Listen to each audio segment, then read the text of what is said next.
So hello and welcome back, or welcome along to the Dads in Business video podcast series. My name is Rob Taylor from Dads in Business, where we aim to help busy new dads who have their own business. They're busy with the raising family, growing family. Ultimately, try and make sense of all that and bring the best of themselves to work and to home. And to do that, we like to talk to guests, experts around the topic of business, personal development, parenting, being dad, and what all that means, and how if we just listen and engage to these experts, we can get that little bit better as we go. Delighted today to be joined by an expert pro-level dad who's helping create the bond between expectant and new dads specifically. Jake Edling joins us all the way from Tampa over in Florida. We've just been having a natter off air about how jealous I am of the constant sunshine and weather compared to grey Sheffield here in England. But Jake, it's a pleasure to have you here. Good afternoon to you. Give us an introduction. Who are you? Where are you from? And how do you help?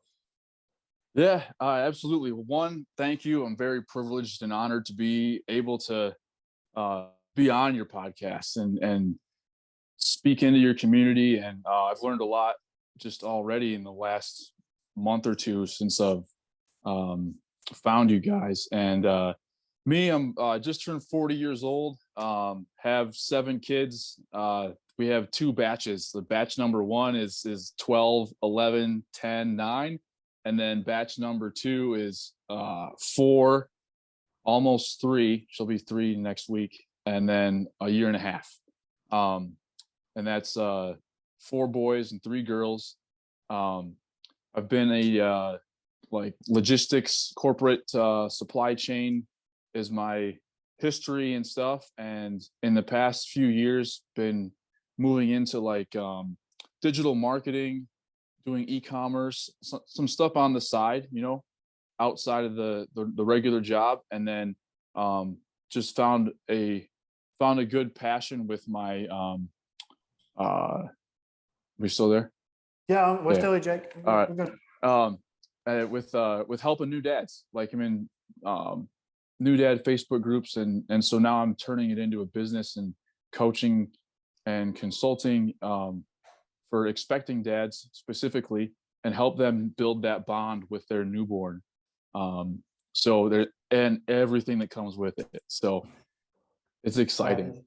And I mean, I think it's fair to say you're a pro-level dad. So if you need a coach with lived experience, I think we've found a good one here, right? I mean, 7 Yes, kids, sir. man. That is crazy. That's good going. That is mad. It's chaos. Off the bat, give us a quick win to how on earth you manage your time with 7 kids. A quick win for us, because I got 3 boys. 8, 5.5, and 3.5 at time of recording, and I am juggling plates, spinning. I don't know where I'm going sometimes. So how can we better manage on a serious point? How can we get a quick win out of that, Jake? How do you do it? Yeah. So find out there 2 ways. One is obviously have a strict schedule of some sort. And then also find out what type of personality it looks like your kids are 10 or 15 minutes a day or every other day, or once a week with that child, just one-on-one, to have that like connection with what they do. Like, quick example is my oldest daughter loves to tell stories, and she's a reader, right? So if I can get 15 minutes of just her and I in the car or in the room or outside or whatever, and she's telling me her story, like, that's an awesome way to connect. So, and then chasing the little 3-year-old around the house, for 10 or 15 minutes, or throwing them up in the air, and then going on, so it helps to know like what their kind of like love language is, or what they like, and then make sure to try to just do that occasionally throughout the week if you can. And do you, Jake, still find time for you? Do you still have hobbies? How do you find time for that in your schedule? Great question. Wake up early.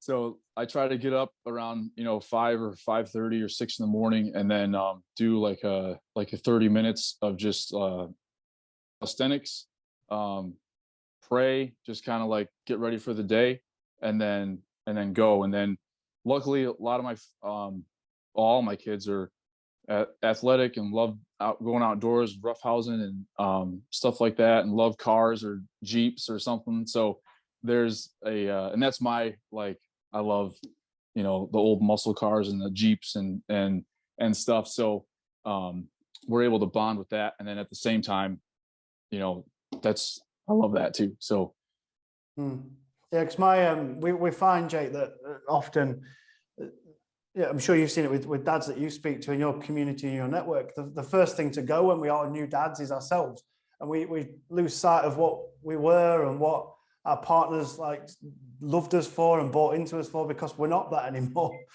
Because it all goes, doesn't it? I used to, the amount of times we hear, I used to do that. I used to enjoy doing this. I don't have time for that, or I feel guilty for doing that. But I guess what you're saying there is you almost, I guess you're fortunate in a way they like what you like, but is that by accident, or can you almost design that to involve them in doing what it is that you enjoy doing? I was lucky in that sense, I guess, that they like that as well. But there's also like the full weekend of dance competitions, like that we have to go to, and it's an awesome thing to be there and watch your kid participate in. But there's long stretches of just boringness, too. So to be honest, I mean, that's what it is. And this past weekend we were at a dance competition, and just kind of like looking over at one of the dads, we just kind of like nod our head, and we're getting closer, to the final awards ceremony. But my wife's family has a dance studio here in Tampa, and they've had it for like 30 years. So I knew getting into, having kids and daughters, and that I'd be a dancing dad, for sure. But and I'm all for it, man. I'll get up on stage and do whatever I can do to do that. So it's just one of those things that you just gotta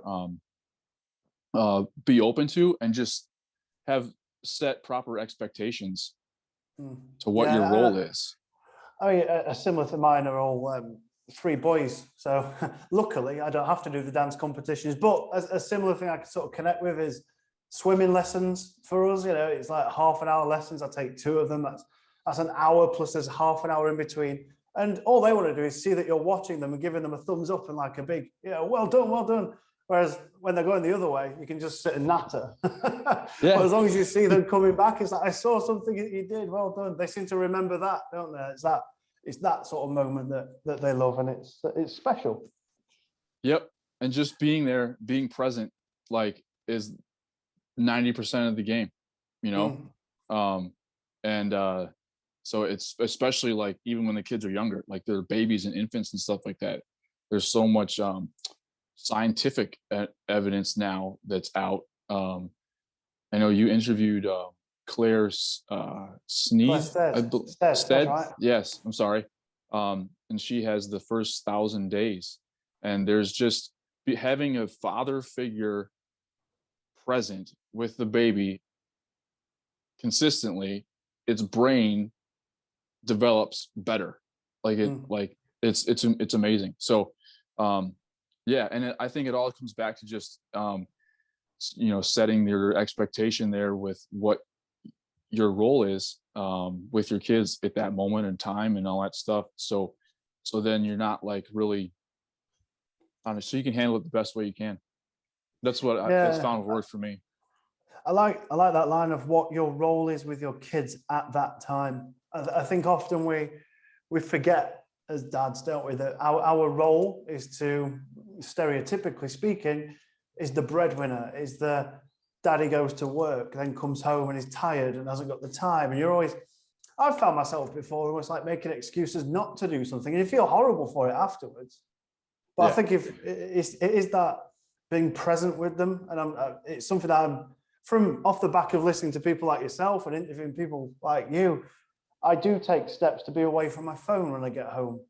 It sounds daft, but in a day and age where we're so connected, just physically removing yourself from devices that distract you, I think is certainly for me, I've found it helps me be more present, and it helps me understand that work's finished for a bit. Nothing can be more important right now at work than here. So focus my energies here. Certainly not perfect, but it's something that I'm definitely practicing. Because Jake, I want to dive into some work that you've been doing. I guess it helps position your coaching practice to help other dads. And it came from, it sort of segues nice into what we were just talking about roles and expectations. And there was a post you did about fears around new dads, or that new dads have. And there were 5 fears. And this is why we're speaking now. It must have been a great social post. Because I saw it on LinkedIn, and it's what made me want to connect with you and find out more about your story and how you help others. Before we dive into what the 5 fears are, I'd just be interested, are they from your own lived experiences exclusively, or is it from a network or speaking to other dads? Are these trends you've spotted? What have you seen that they're born from? Yeah, so that's a great question. Yeah, I just kind of like winged it off the top of my head because I did live each kind of step. I had that fear, you know. Some of it was I think a couple of fears weren't that relevant for me personally. Still had it, but wasn't that big of an impact as to where I found, you know, with speaking with other dads and groups and different just networking stuff, it's very real, you know, and we all face it. We all kind of think we're on this lone island in these thoughts that we have, or these situations that we're in, or these conversations that we have, or this boss that's good or bad or whatever. And we're so much more alike in every way, in every part of, you know, being a dad, that you know, so it's okay to be okay in all these things, but it's hard to be the first one to initiate these type of conversations. And I had to be the first one at the position I was at like a few years ago, actually back in 10 years ago now. So it worked out, you know, like it's going to work out. And then ultimately it's like, what's the most important thing? You know, take away everything, and, you know, your kids and your spouse or significant other, you're always going to be there with them, you know. So that would kind of help me get through, or I tried to communicate that in the posts and in the posts that followed, that, you know, the ultimate, you know, you could get fired tomorrow from your job, you know. That's the reality of it. And so choosing your family and to have that as your forefront is ultimately the best way to go. Yeah, I think it's a challenging sort of situation, is it? Where I guess every dad you speak to out there says, yes, of course, my family's that's what I'm doing it for, is my family. But I guess it's how that reflects or how that manifests itself can be different, right? It's like, I'm actually doing all this, but how much attention? And I have to sort of call it the intention versus the attention. You know, yes, our intention is to support our family, but all our time is away from them. Does that show up for you, or did that show up for you and the dads that you speak to? Is that quite a common practice? Yeah, I mean, so what you're saying is kind of like we're doing all this stuff for them, even though we're not around them, you know, 90% of the day. Yeah, I mean, it sucks, you know. yeah, absolutely. It feels like you get pulled from pillar to post, right? And a lot of what you were saying then about how you started it's like, it can't just be me for them. And everything we do, and this is when I started the Dads in Business project. Your camera's just gone off there, Jake. When I started the Dads in Business project, it was a case of I felt like there wasn't that network there. There wasn't the space to talk. It wasn't okay. You almost weren't allowed to talk about it because you'd go home and you'd speak to your other half and everything had to be just fine. You'd go to work and everything at work had to be just fine. You'd see your friends in social circles less and less. So you didn't want to waste the time saying about what you were struggling with. So you had to engage in new ways. And that's when I put my head above the parapet, if you like, and said, look, this dad thing is quite difficult. It's hard being at work, running business, being a dad, being a partner, being a husband, being a brother, a son, all these hats. How on earth are you supposed to juggle them?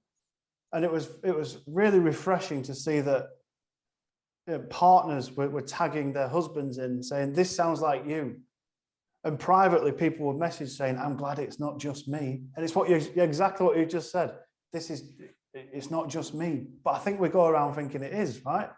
Yeah. So these fears that you've got, I'd love to just try and pick off a few and talk around some, because I think they'll resonate with people that are tuning in. And I'm just going to go top to bottom here, Jake. So fear number one that you put in your post was, I'm going to be looked down upon by my boss and my colleagues. It's a real threat, right? And how's that showing up in the conversations that you have? Tell us about that one. Well, and it kind of plays on the next couple that we'll talk about, but like, you don't want to come off as a person that you're not all in on the company, all in on your attention, all in on, being present every day, every minute throughout the day, to respond to whatever communication timely, to keep your customers satisfied, to manage your employees well, to be, like you said, there's so many hats we play. So it's just figuring out how to navigate it. And then also it comes back to, like, you need to figure out what type of personality your boss is in order to speak to them and their personality properly too. That's interesting. Yeah, 'cause there's so many generations now at work where your boss was probably one where it didn't need a two-income household, for example. It was the man goes to work, the woman stays at home. So I guess you've got to challenge status quos potentially, haven't you? Yep. It's like a checklist you need to go down. Like, all right, do they have kids? Are they married? Are they divorced? How old are they? How long have they been a manager? How long have they been with the company? How have they been with me just since I've been with the company or in my position? And then so there's just these things that come into, like, the equation of having, a conversation. And then ultimately, you don't, like, just kind of drop a little, like, suggestion. Hey, can I grab you for a second? Like, no, like, schedule the conversation in a room on the calendar, so you have time to the seriousness of it or whatever. So give it the time it deserves, right? Right, exactly. With the premise of, I want to be more of an active part of my new kid's life. How can you help me? Yeah. So you're not subservient in that respect. It's a win-win. Yeah. It's an interesting one. I like the idea of the checklist about your boss. That's a really interesting one. I bet it's not explored that often. So it's a really interesting perspective. It helps. I had a great boss, and during that time, and it was a lady. She was just, it was her and her husband. They didn't want to have kids, that worked for them, and then so it was just kind of hard for her to kind of see a little bit. But as soon as, like, it was very relieving, as just a couple minutes into that initial conversation, and so more than often, the the person you're speaking with about it should be like receptive to it and open and good, and then obviously if they're not, if they're a jerk about it, then you probably should get out of there anyway. So Yeah, exactly. We had a conversation the other week around that topic, and it was often, well, there are problems actually with ourselves, because if you can raise it, like you've just said, as long as your boss is good and understanding, it's not really that big an issue, or it shouldn't be that big an issue. So the problem lies with ourselves, isn't it? Which is why I guess it's one of the fears that you mentioned. It's the perception that we build up in ourselves, right?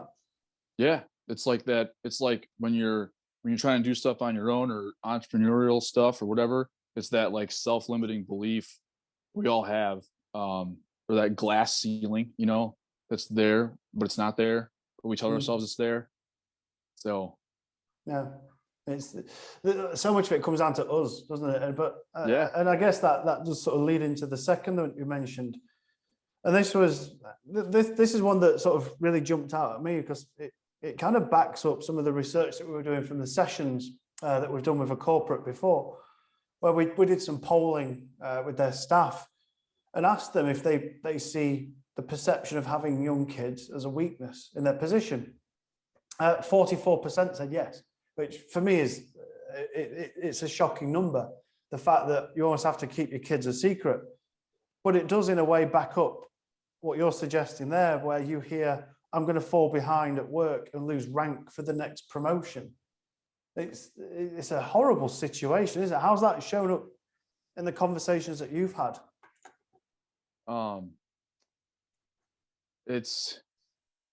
That one's tough, because when your kids are younger, especially newborns, but then up and through, like, well, even the kids your age, like, they get sick a lot or whatever, or they get hurt, or they're needy, or they have just stuff, they're needier than 10, 11, 12, teenager, stuff like that.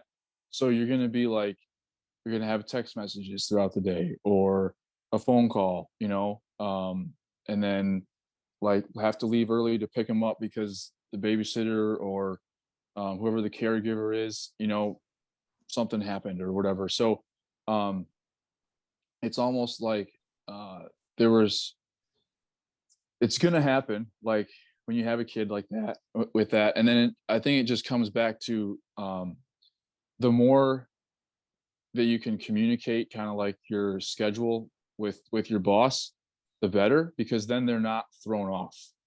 Like that's because I tried both ways. I tried to keep it like kind of, close knit to my chest and whatever. And hey, I gotta go. Like, I gotta go again. I'm sorry. I'll do it. I'll have the email prepared or whatever. I'll be ready for the PowerPoint, tonight before I go to bed, but I'm sorry, I gotta go. Like, those situations didn't turn out very well. Whereas like, on Monday or Tuesday, hey, on Thursday, I have a doctor's appointment, and potentially like the babysitter or whatever might be out Friday afternoon. I'm trying to fill in something, fill in for somebody to take care of the kids during that time, but I might have to leave early. So I think just, you can't, just like with your spouse or your partner or your wife or your husband, like there's no such thing as like over communication when it involves that. And I think treating that like professional relationship with the people you manage, your boss, and your peers, they I don't think you can go wrong with that. I think for me, listening to what you're saying, there's communication is obviously key, but I think I've just written down personal responsibility. We have to almost take responsibility for it, because why should, if you're in a management or leadership position, why should your boss know what's going on about the stuff you don't speak about? They've probably got 1,000 things going on as well. And if you're not prepared to speak up a little bit, and like you said, I need to dash off, I need to run off, I need to go here, it makes you almost appear unprepared. Yeah. Whereas, like you said, if you can look ahead, doctor's appointment, this, This is where I'll be away. This is where I'll be on time. We live in a world where surely we're moving away from 9 to 5, Monday to Friday. We're moving to a space where work will have to fit around our lives. And that's a really interesting shift, isn't it? Especially for the younger generations coming through. Yep. So it can't be a weakness. But I understand in large corporates why that perception might be around. Oh, Jake's never here. He's always running away. I can't give him the next promotion. But if they don't know it's because you've got young kids, you just look unprofessional. Exactly. That's where you don't look promotion worthy, you know. In my opinion. You know, I'm sure you've experienced some of that with, you know, in the past and in times, and so I mean it's inevitable, you know, for having kids. It's just part of the job. And that's it. And if your perception is that of not promotion worthy, you park at the door of, well, it must be because I've got kids. When in reality, it might be, well, no, it's been my behavior and my actions. It's not because I've got kids, it's because I've been behaving wrong. I've not been reflecting what I want to be. It's an interesting perception shift, isn't it? And I guess also, go on. Oh, sorry. I just thought of like one other thing. Like you could also look at it as a strength because you have more responsibility than a non-parent employee, but at the same time, you're still kicking butt and getting things done. You may not just be in the office, you know, but you're showing to your peers or whoever that you can, you know, you're very well organized and you're great with time management. And even though you have all these balls in the air that you're juggling, you can still be counted on. So you can use it as a strength too. But it took me a few years to figure that out. So no, and it's an interesting challenge to people, isn't it? To make that a strength. You know, we've chatted to people before where we always focus on what we can't do when we've got kids, or we always apologize for having them or make excuses for it. If we can start, and again, I've fallen foul of this, if we can start using that as an ultimate strength, like you said, the amount of responsibility that comes with it, the amount of tasks, roles that you have to deal with and get stuff done without letting your work performance falter, that has to be a benefit. But we think of it as a weakness. It's such an odd, an odd conundrum. I'm glad it's not just British dads, and it happens in the States as well.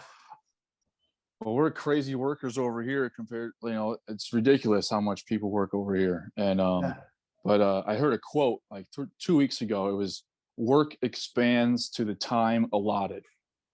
You know, it's been around there for a while, but it's so true.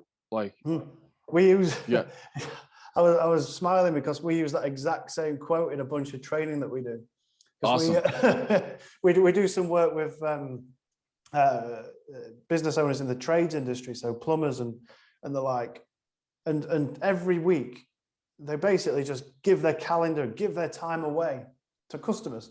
Like, well, when's time for you or the family? It's like, well, that's my work capacity. But it's not. It's no wonder nothing gets done. You can get exactly the same stuff done if you just box off specific portions of your week. You'll get the same done. It's Parkinson's law, I think, is the name for it. It's all right. Yeah, really interesting, very interesting. But that's how great that travels. The next one, which I think sort of again cascades on, there is a bit of a thread between these fears, but I can see them all coming out. They'll think I'm a weak man for wanting to attend pregnancy doctor visits. Oh, how does that show up in your space or experience, Jake? I went to every one that I could, and my wife was very adamant about me being there. So it's like, who do you want, please? That may have helped a little bit, you know.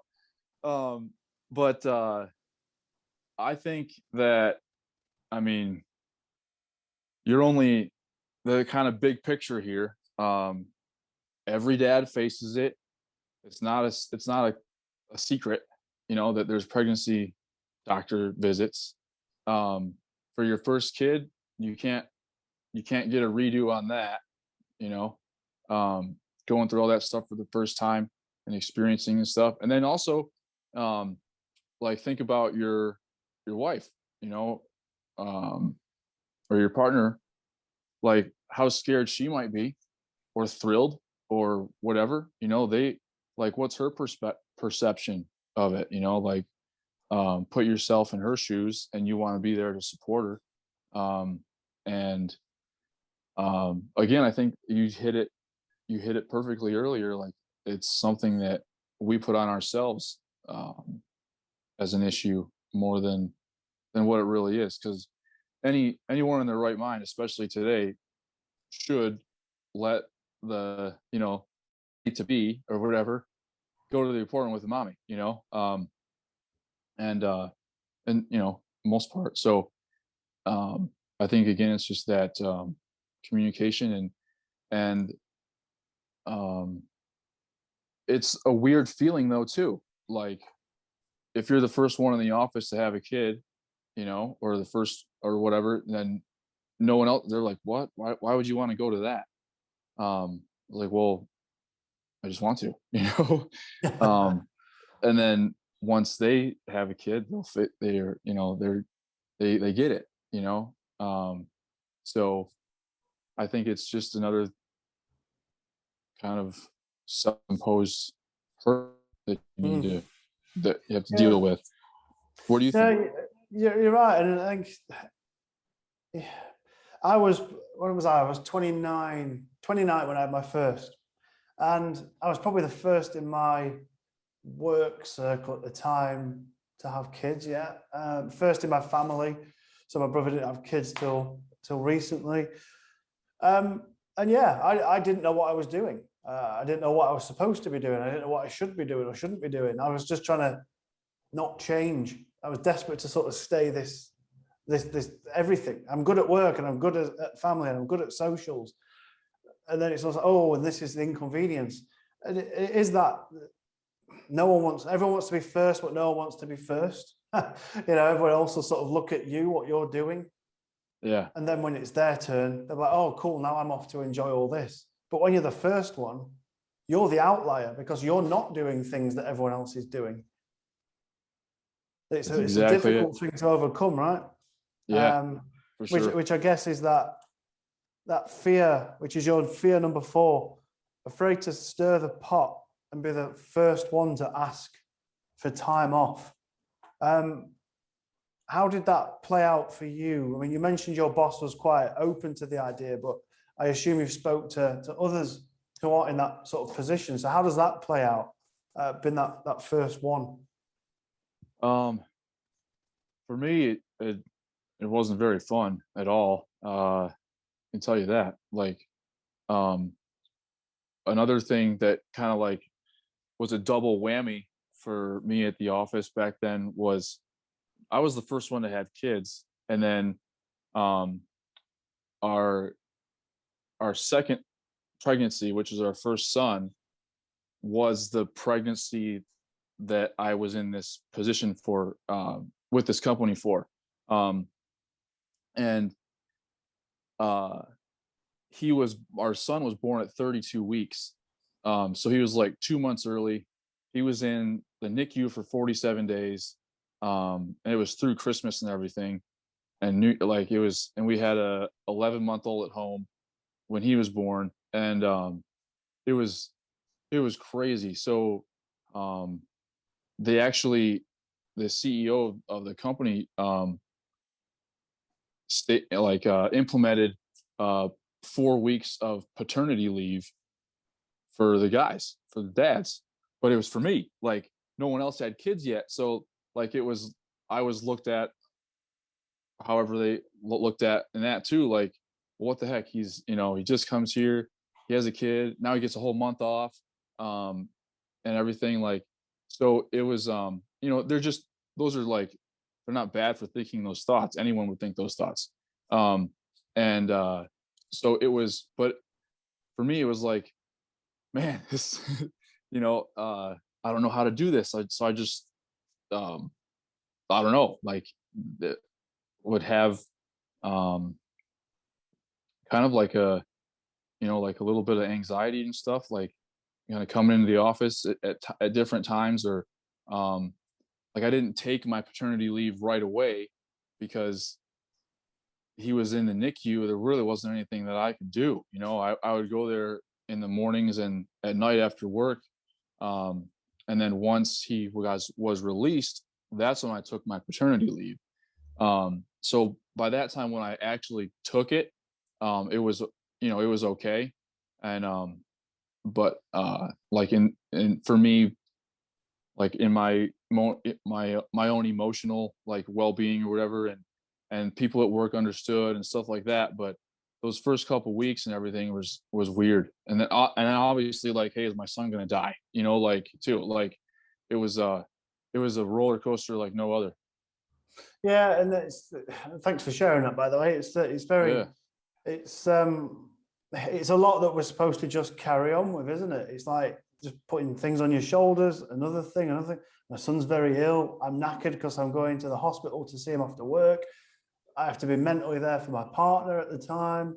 Plus, I have to bring my A game at work. And what are those people at work going to think about? It's so much going on in that space that, yeah, I think that's a common, not the illness side of things, but I think there's a lot of that that's quite common in conversations that we have, where I think I should be doing this.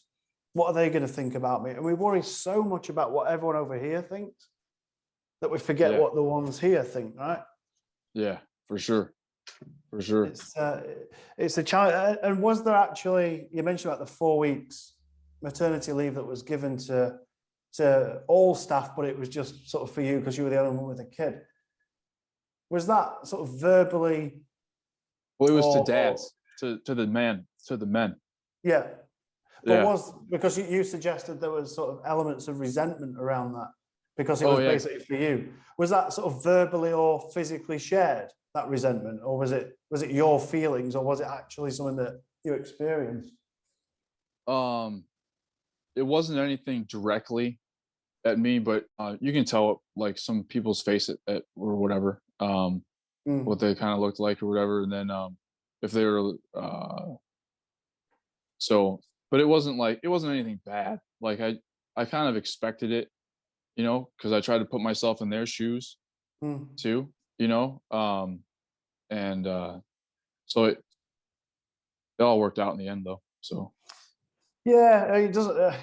I guess you're in a fortunate position that you can sort of look from it from their perspective, but others won't be able to. And I think that's where the issue lies there, because yeah. that is a bit of a problem. If your workplace culture might be that of, well, it's one rule for them and one for us. We're not going to get anywhere with equality or anything if that is the sort of resentment that's there. So I think it's good that you call that out, and you sort of list it as one of your sort of dad fears, if you like. I think it's a really important one to touch on. And I guess these all sort of cascade into what is the fifth one. Talk to me about this. I'll be labeled as the family man instead of the company man. How does that play out with the dads that you speak to? How's that played out in your own experiences? Well, I think that there's a couple layers to this, right? So one is our identity as a man, and in general, we want to be able to look like we are the go-to person, the provider, the high performer. We can handle it all, type of thing, right? Um, and then we want to, like, push the company forward. You can rely on me, type of thing.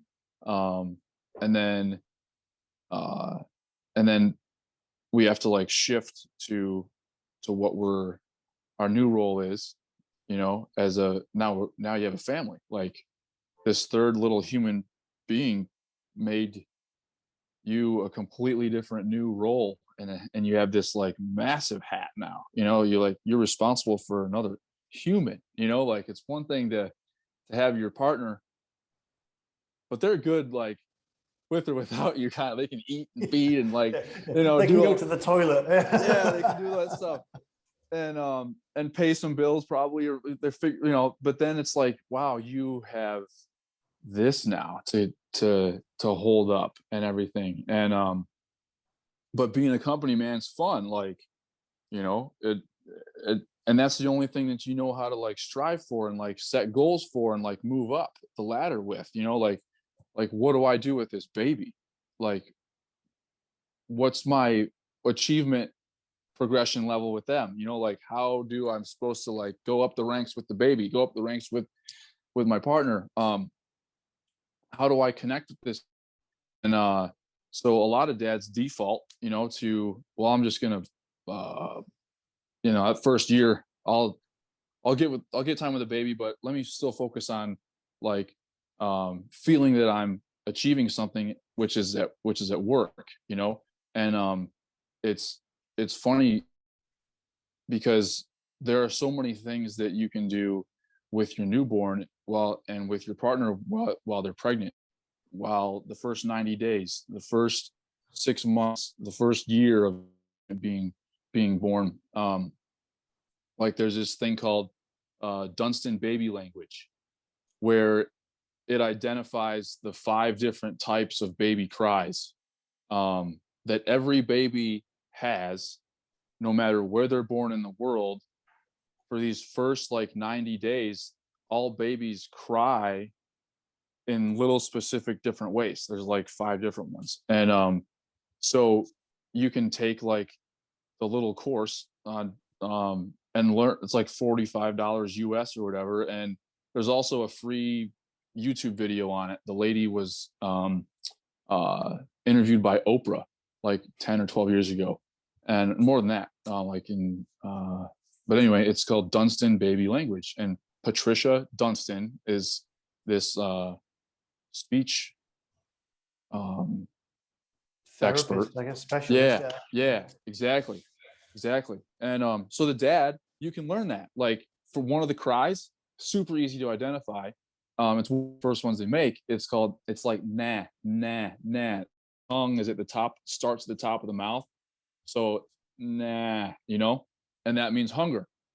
So you can be involved, you can learn, you can set goals with yourself to learn these things, at home, to feel like you're achieving something and not just like the bottle washer or the diaper changer. I think that it's just a lack of like knowledge, a lack of you don't know what you don't know. And in the 12 years we've known about Dunstan baby language, I know 7 people that have heard of it before. That's it. Out of all the nurses and doctors and parents and dads, and like, that's it. But it helped us tremendously. And to know what your baby's doing and why they're crying. I think I got off on a tangent there. Sorry. No. I love it. I can tell you like talking about that. I think it's great. It's good to listen to. I think it's interesting that the comparison between, I can track my success at work, because there's always like a career path. That there is a this is what success is at work. And you're right. I had almost that exact same feeling when my first one arrived. It's almost like what am I supposed to do now? What's good? What does, if success is like this at work, what's success with this? I don't know. I don't know what to do. And that is, I mean, something that I look back and think, I say it all the time, half in jest. They don't teach dad at school. There is nothing to support new dads. So the work that you're doing is wholly important to help bridge that gap between, well, I can see my success at work, but what's the point? I have no role here yet. So what do I do? And something like that, I wish I knew that. I wish I knew about the Dunstan baby language. That would have been, it's something I always love learning. So it would have been great for me to grab that. It would have been fantastic. I think we need help as the stereotypical dad, the new dad. We need help to understand that we do have a role and it's okay to have a role and not just dig your heels in this work side of things, because that's what we should be doing. And I think you summed it up really, really well there. You did sort of have 2 points that you were going to mention in that one. I don't know if you covered them both. Yeah, you're right. I got on a tangent. Thanks for reminding me. And the other part was, you can be the family company man. The kind of like, all right, this dude, he crushes it at work, and he's also highly involved with his family, or with his baby, or with his spouse, or with his partner, and then so it's kind of like a double-edged sword, like you can set goals and reach and them at work, and then you have, once you know more about like how the baby develops, and it's not the guy's fault. I mean, like you said, like there's nothing like in general for the dad, at the OBGYN office, in the birth and delivery, with the nurses, with the postpartum stuff. So just being aware of that is the first way to kind of change the tides, for everyone now. I agree. And I think so much of why the research stays at academic level that it becomes almost, well, it's not practical. It's so, there'll be stacks of academic research about men and dads and parenting, but we need to see it as a tangible thing, don't we? It's something I can do. It's a skill I'm going to learn. And you brought that up too, because that irks me. So, like, it drives me nuts. Like, they have all these, like, academic stuff, and that's great that they have these things. We need to know this knowledge, but okay, what's your implementation of this stuff? Like, where's the rubber meet the road? Like, you can bark out the findings of your thing, but are you gonna like email all the pediatricians in your town your information so they can increase the awareness? Like, what the heck, it just doesn't make sense to me. So this was like probably a year ago. I was like, all right, I'm sick of all these, like, actually this is kind of going off, I'm on a tangent real quick too. Go. and it's self-serving, because I'm going to talk about my book that's actually coming out pretty soon, but as well. So but there's like, and then they're like, oh, there's no owner's manual for a baby, and that's right. The definition of an owner's manual, I don't know what it is, but it's like, it's for this, like, you give it, like, here's this book, this is how you handle your car, like, this is what you need to do, there you go do it. And then it's like, every baby's different, but every baby is the same. Every family's different, but every family is the same. Every dad's different. Moms, you see the correlation there. So there's no like manual or or whatever, but there can be a framework, right? There's a framework that you can follow that we've tried 7 times. So it kind of works, right? And it's education is the first one. Education, communication, implementation, and execution. Right. So they're kind of like corporate level words or business words or whatever. And I love the words also, like, implementing something new and executing it. Like, so education is, there's like 5 or 6 places of that, like 5 or 6 slots. So there's physical, mental, relational, spiritual, emotional, and professional. There's a lot right there in that. And then communication is, you have your baby basics, with the baby basics, your partner's basics, like their needs, and then yourself, like how you guys are going to communicate. And then implementation, like, there's a schedule you need to follow with your newborn. You got to feed it every 3 to 4 hours. Everyone has to.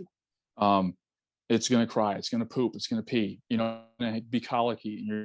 And like for 45 47 minutes of hell at 3:30 in the morning trying to get this burp out, and then you're falling asleep. You're aggravated. It happens to everyone,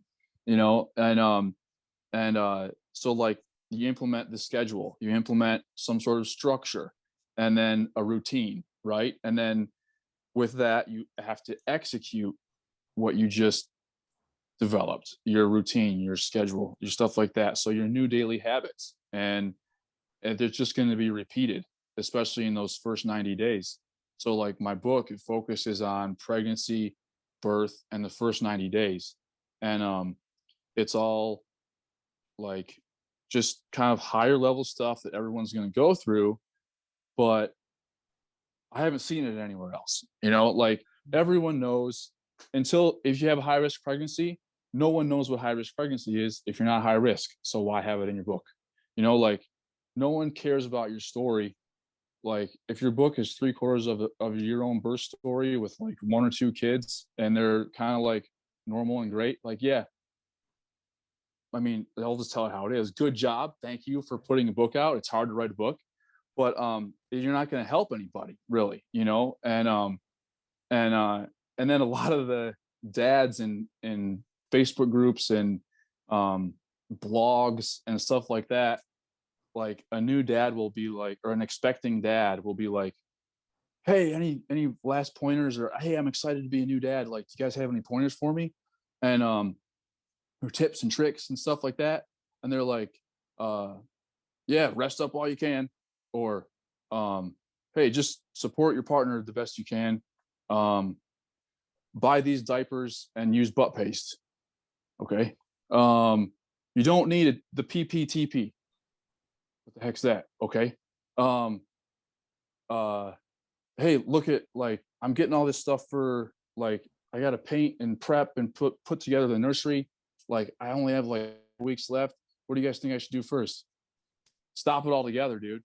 Go like learn the 5 different types of baby cries, or like it's just, nothing was raw. Like nothing was like there to help, and so that's what kind of inspired me to do this book and then come up with it. And then I didn't want to be like general, and I have my second book's going to be on like the mentality, the mental health, which is, mental health is a good thing, because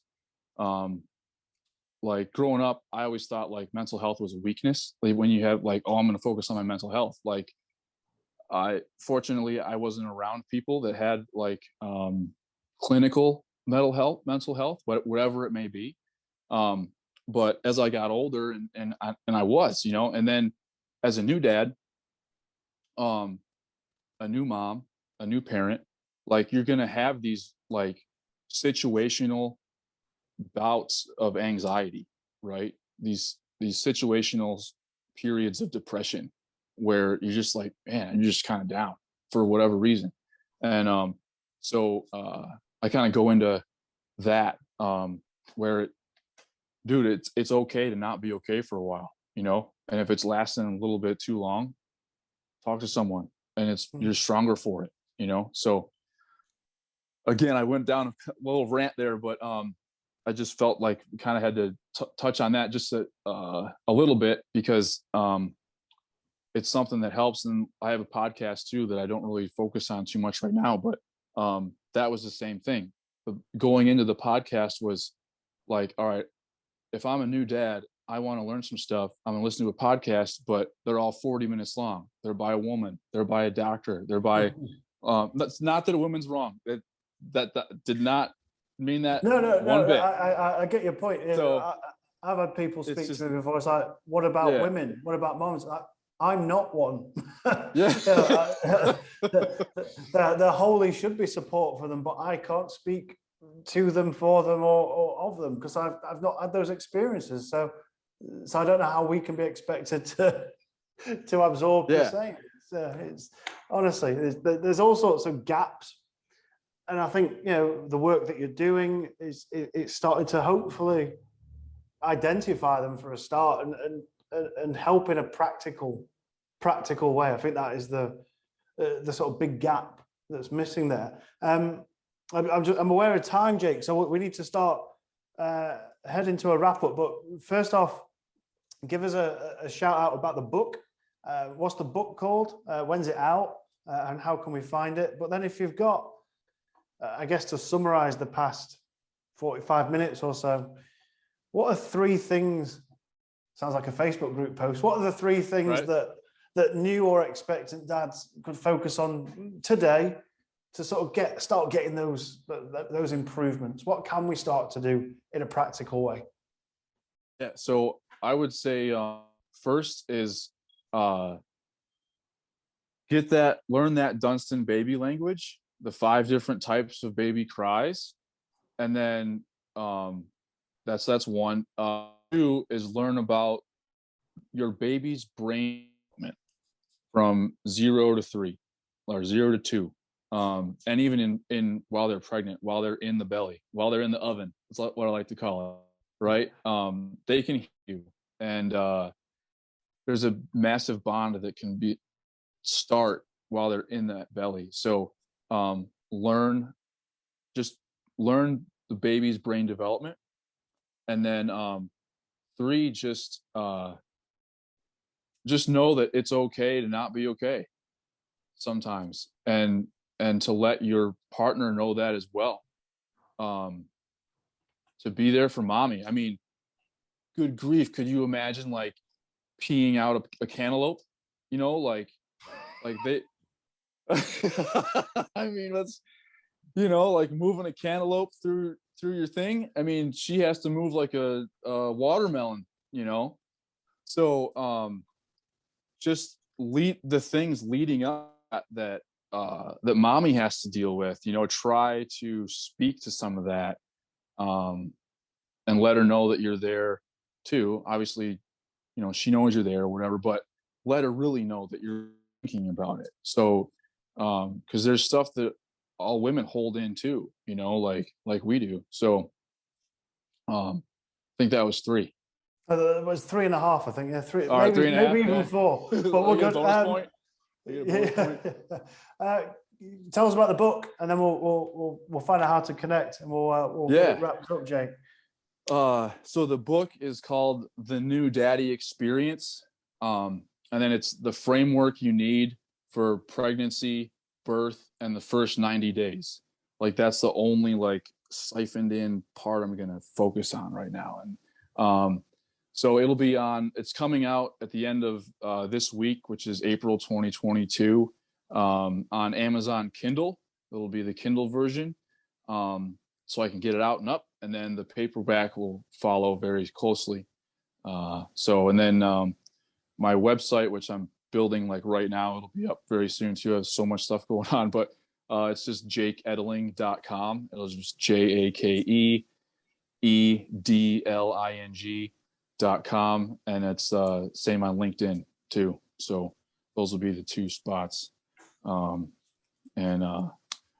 yeah. Fantastic. Well, I mean, congratulations on the book. It sounds like, I think you've hit a real practical gap, and I hope it's a good success. And my kids are 8, 5, and 3, but I'm going to grab a copy and hopefully learn what I should have done. Right. There'll be some perspective stuff in there, I guess, and expectations. It's always that. There's always change. As you know, man, it's crazy. You got, it's just like you got to come back to it every 3 or 6 months. All right, what can I expect now? Whose perception of this? So, man, I certainly appreciate this chat. Rob is awesome. Likewise, Jake. It's been a pleasure to chat. I love seeing you go off on your tangent. Lots to unpack and take away from that. So passion's good. That's excellent. Yes, sir. Jake, we'll see you soon, buddy. Take it easy. All right.